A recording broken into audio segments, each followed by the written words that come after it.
जी बच्चों, अब हैं हम अपनी एक्सरसाइज 9.2 के क्वेश्चन नंबर 6 पे।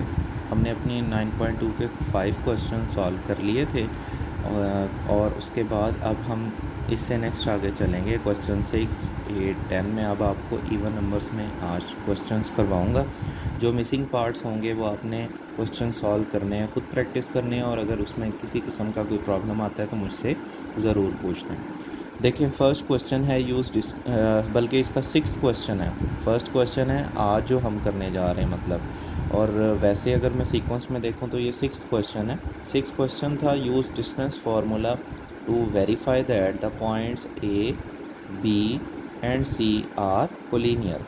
कोलिनियर से मुराद होता है ऐसा पॉइंट जो कि मतलब ये तीनों के तीनों पॉइंट्स एक ही लाइन पर लाए कर रहे हैं। कोलिनियर से मुराद होता है एक लाइन और उसी पे सारे पॉइंट्स हों। तो अगर अभी देखते हैं कि ये कोलिनियर हैं या नहीं, ठीक है। इसकी शराइत क्या होती हैं, किस तरह से पता चलेगा कोलिनियर, वो मैं आपको वो भी बताता हूँ। मगर कोलिनियर से मुराद है, उसने कहा ये तीनों पॉइंट्स एक ही लाइन पर हैं या नहीं हैं। देख लेते हैं। हमारे पास पॉइंट है ए बी सी, 3 पॉइंट्स हैं। हम क्या करेंगे, पहले ए से बी का डिस्टेंस लेंगे, बी से सी का लेंगे, देन सी से ए का ले लेंगे। तो ये देखिए, मैंने पहले ए बी का डिस्टेंस लिया है। ए बी का डिस्टेंस जो है 3 - 0 का स्केयर प्लस -5 - 7 का स्केयर और 3 का स्केयर प्लस -12 का स्केयर। किसी भी चीज़ का नेगेटिव नंबर का भी स्केयर लिया जाए तो वो पॉजिटिव हो जाता है, तो इसलिए 144 + 9 153 आया। और ए बी अगर मैं इसको थोड़ा सा प्रॉपरली अगर मैनेज करूँ तो ये देखें 3√17 इसका आंसर आता है। ये साइंटिफिक कैलकुलेटर्स हैं आपके पास, अगर आप इसको फाइंड आउट करें √153 को, वो यही आंसर देगा। इसके बाद अब बी से सी का डिस्टेंस लेना है। बी था -2 -3 का स्केयर प्लस 15 + 5 का स्केयर -5 का स्केयर 20 का स्केयर 20 का स्केयर 400 आ गया, 25 आ गया, 425। अगर इसको भी मैं साइंटिफिक कैलकुलेटर पे अंडर रूट लूँ तो 5√17 इसका आंसर आ रहा है बी सी का। 2 पॉइंट्स हमारे फाइंड आउट हो गए। अब हमारे पास है सी ए। सी ए में क्या किया हमने, 0 + 2 का स्केयर 7 - ये देखें y2 - y1 का स्केयर x2 - x1 का स्केयर, तो 68 अंडर रूट आया था। 2√17 हमने इसका आंसर लिखा है। अब ज़रा अगर गौर करें तो इसका आंसर 5√17 था, इसका 3 था और इसका 2 था। अगर 3 और 2 को प्लस कर लिया जाए तो ये भी 5√17 होते हैं। इसका मतलब है ए बी को अगर प्लस करूँ सी ए में तो वो बी सी के बराबर आ रहा है। मतलब जो पॉइंट्स ए बी थे और सी ए थे, ये पॉइंट्स बिल्कुल एक ही लाइन पर थोड़े थोड़े फासले पर मौजूद हैं। और अगर इनसे थोड़ा सा और आगे डिस्टेंस मालूम करें तो यानी √17 तीनों में आना ये शो कर रहा है कि ये एक ही लाइन के ऊपर फॉलो कर रहे हैं, एक ही लाइन पर एक दूसरे के साथ साथ पड़े हुए हैं करीब करीब। तो अब आप इसको लिख सकते हैं कि हेंस पॉइंट्स आर कोलिनियर। ये देखिए इस तरीके से, मैं नेक्स्ट पेज पे भी आपको दिखाता हूँ। ये देखिए, हमने पॉइंट्स ए बी को प्लस किया सी ए में, ये बी सी पॉइंट्स के बराबर आ रहा है, तो √3√17 + 2√17 = 5√17, हेंस पॉइंट्स आर कोलिनियर। इसके बाद है क्वेश्चन नंबर 3। क्वेश्चन नंबर 3 में है show that the points A B C D are the vertices of a rectangle, find the length of the diagonal, are they equal.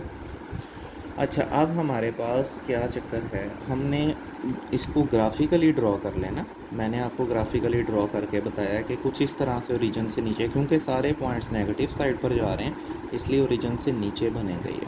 यानी ये जो position है ना पॉजिटिव की, ये ओरिजिन है, यहाँ से पॉजिटिव वाले जो स्केल्स हैं इनसे ये नीचे बनेंगे। अच्छा, अब ये नीचे भी अगर बनते हैं तो कोई इशू नहीं है, ये रेक्टेंगल तो बन रहा है, यहाँ से ही मुझे पता चल गया। इसका मतलब होगा जो ए बी की लेंथ आएगी वही सी डी की आएगी, और जो बी सी की आएगी वही ए डी की भी लेंथ आएगी। लेकिन हमें फाइंड तो करना है ना ए से बी। ग्राफ से बच्चों आपको सिर्फ और सिर्फ ये हेल्प आउट हो जाती है कि आपने क्वेश्चन को कैसे करना है, और क्वेश्चन को मतलब क्वेश्चन जब आप ग्राफ क्रिएट करते हैं ना उसका, तो ग्राफ से आपको ये हेल्प मिल जाती है कि ग्राफ से ही आपको सारा क्लियर हो जाता है कि मेरे क्वेश्चन का आंसर कैसा होगा और क्या आंसर आएगा, क्या ये बात सही हो रही है, हेंस इट इज़ प्रूव्ड और it will not be proved. तो यहाँ पर मुझे नज़र आ रहा है कि रेक्टेंगल ही है ये, तो इसकी अगर डायगनल्स को भी मैं लेता हूँ तो बी डी का डायगनल सी ए के बिल्कुल बराबर आना चाहिए, वो भी लेंथ्स ली जा सकती हैं। खैर पहले ए से बी, बी से सी से डी और डी से ए की तरफ चलते हैं। ए बी का आंसर आया, ए बी पर वर्किंग की, देखें ए बी का आंसर 121 आया, 121 मतलब 11। उसके बाद आप आ जाएँ, मैंने बी सी पर वर्किंग की है, इसका आंसर मेरे पास √9 मतलब 3 आंसर आया। पहले 11 आया था, अब 3 आया। फिर सी डी पर वर्किंग की है तो आंसर मेरे पास 11 आया। याद करें ये किसका आंसर है, जो ए बी का आंसर था। सी डी और ए बी एक से आ गए। फिर उसके बाद डी ए पर वर्किंग की है, देखें अब डी ए, ये हमारे पास वर्किंग की √9 आ गया, इसका मतलब ये 3 ही है। तो जब डी ए पर वर्किंग की तो आंसर 3, इट मीन्स ये देखें ऊपर, ये बी सी का भी यही आंसर था जो डी ए का है। ये दोनों पॉइंट्स बराबर हो गए, मैंने मेंशन कर दिया, और ए बी सी डी के बराबर है, मेंशन कर दिया। तो ये वर्टिसेस हुए रेक्टेंगल के। अच्छा, अब उसने क्वेश्चन में एक और बात कही थी, find the length of the diagonals. Lengths, आप डायगनल्स की भी लेंथ फाइंड आउट करना चाहते हैं तो आप क्या करें बच्चों, खुद से कर लें यार। बी से डी तक का डिस्टेंस ले लें, ए से सी तक का। ये डायगनल्स यही होते हैं ना, हमने मैट्रिसेस में पढ़ा था डायगनल्स की डायरेक्शन, ये जो तिरछे होते हैं ये डायगनल्स होते हैं कोने। तो यहाँ से बी से डी की जो लेंथ है यही लेंथ होगी ए से सी तक की, ठीक है, नो इशू एट ऑल। जब ये रेक्टेंगल है तो इनकी लेंथ्स भी बराबर होंगी। तो ये आप खुद कर लीजिएगा, आपका क्वेश्चन कंप्लीट हो जाएगा। यहाँ से आगे आपने ये डायगनल्स की जो लेंथ्स हैं वो फाइंड आउट कर लेनी है खुद। समझ आ गई बच्चों सभी को।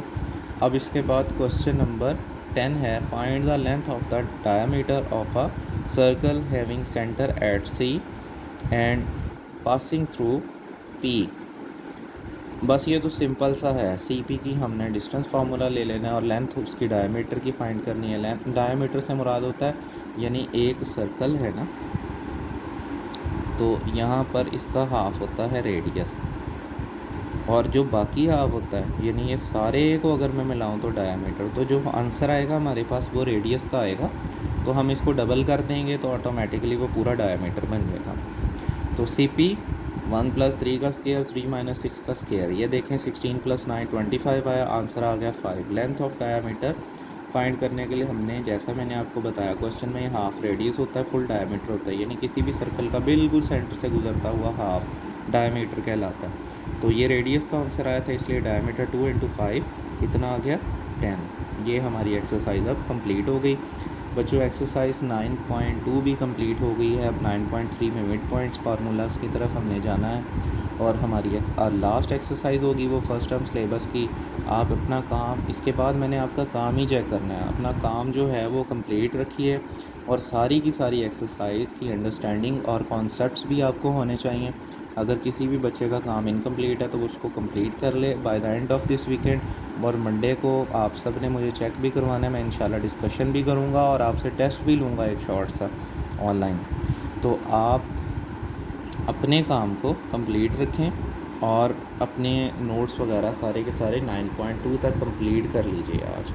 फिर 9.3 इंशाल्लाह हम सुबह करेंगे।